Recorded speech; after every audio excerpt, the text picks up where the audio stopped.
Poznáte ten pocit, keď idete do niečoho a proste neviete prečo? Tak na podobnej báze je natočené dnešné video.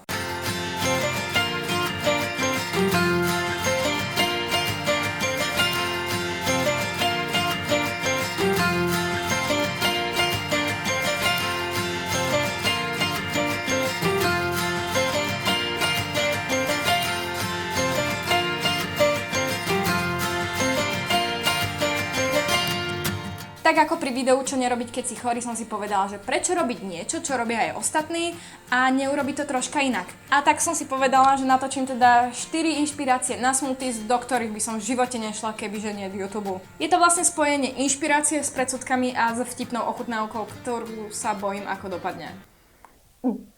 Možno, že vďaka dnešnému videu zistím, že červená repa nie je až tak zlá, alebo že petržlen je taktiež fajn. Ak sa vám video bude páčiť, určite ma nezabudnite podporiť palcom hore, nech viem teda, že nemám ísť tým smerom inšpirácie, ale skôr tým opačným smerom a zábavou. Taktiež, ak ma neodoberáte, môžete to spraviť práve teraz. A my poďme teda na video, lebo už to chcem mať čím skôr za sebou.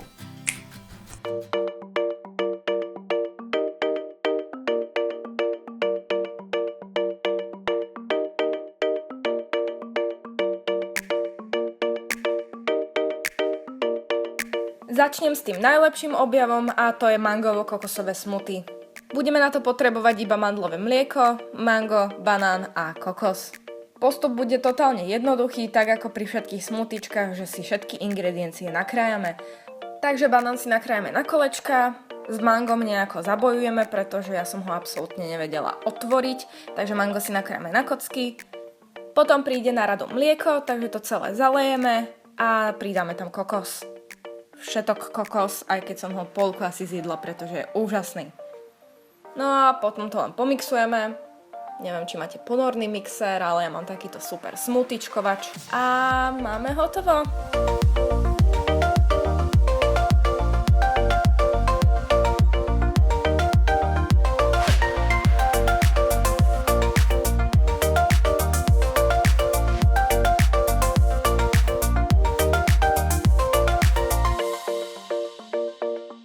Teraz prichádza môj neobľúbenec a to je žabí sliz. Budeme na to potrebovať iba jablko, citrón, špenát, med, jablkovú šťavu, mätu a petržlenovú vňať. Jablko si ošúpeme a nakrájame, šupky nikdy nepoužívam, lebo nejdu nikdy dobre rozmixovať, takže vždy len všetko ošúpané. Potom pridám špenát, ale nezabúdajte, že ho musíte oplachnúť, pretože nikdy nevieme, kde všade bol. Potom pridáme citrón, lyžičku medu, ale tak, aby to bolo sladké, ale zase nie je moc. Potom to zalejem jablkovou šťavou, pridám petržlenovú vňať, troška méty a môžeme to ísť mixovať.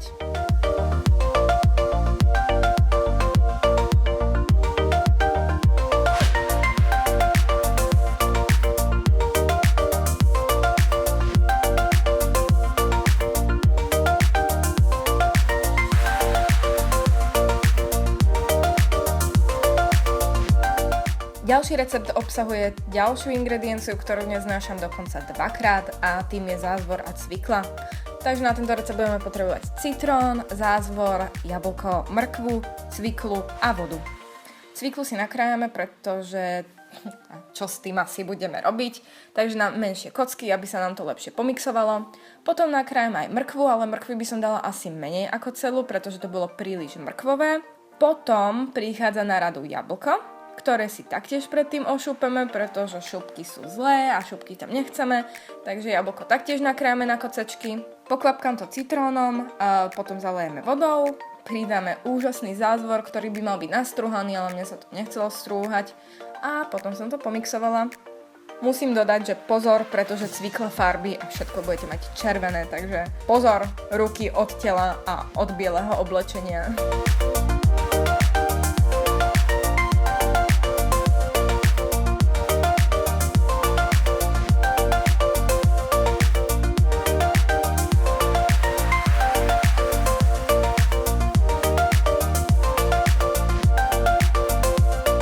Keďže som video začala s dobrým smoothiečkom, tak by som sa chcela s dobrým smoothiečkom aj rozlúčiť a to je konkrétne toto kiwi so zeleným čajom a hroznom.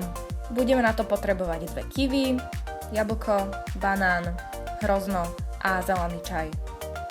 Banán si nakrájame, potom si nakrájame taktiež ošúpané kiwi, ale ja by som dala asi len jedno, pretože to veľmi prerážalo.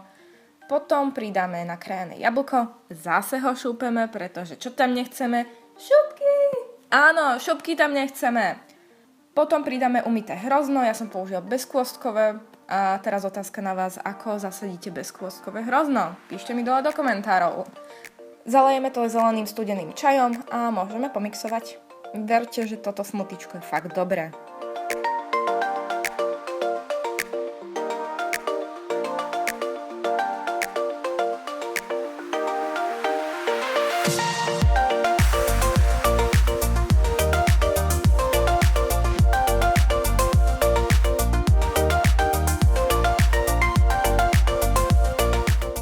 Vítajte pri ochutnávke, ja mám práve tu dole všetky 4 smoothiečka a musím vám povedať už hneď teraz, že to strašne smrdí. Prvé tu mám mango kokos a vyzerá to fakt asi najlepšie zo všetkých. Aj to najlepšie voní, takže 3, 2, 1. Ja sa bojím.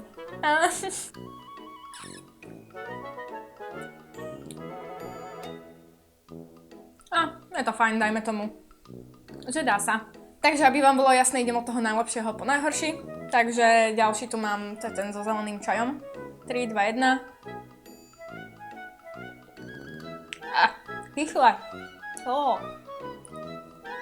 Fajn, to kiwi tam strašne preráža tú chuť, takže zachránilo to. Neviem teraz, je tam hrozno. Hrozno tam ani nesytím. Ani zelený čaj, takže dajme tomu, že dá sa. No a teraz, čo je najhoršie, sú tieto dva. A strašne to smrdí. A fakt teraz neviem, ktoré z týchto dvoch vybrať, ktoré bude horšie. Tak idem na toto. Bože môj, prečo som sa do toho dala? Bože môj.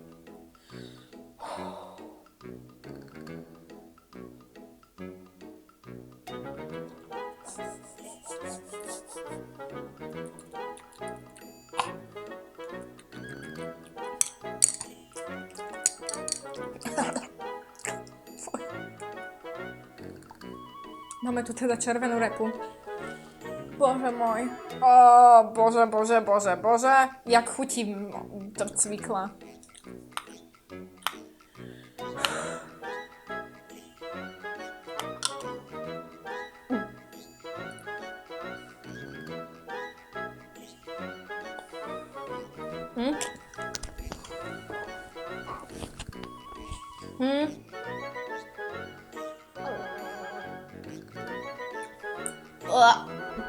Takže ak ste sa dostali až potiaľto, tak sa vám chcem najprv poďakovať, že ste so mnou vydržali týchto pár minút.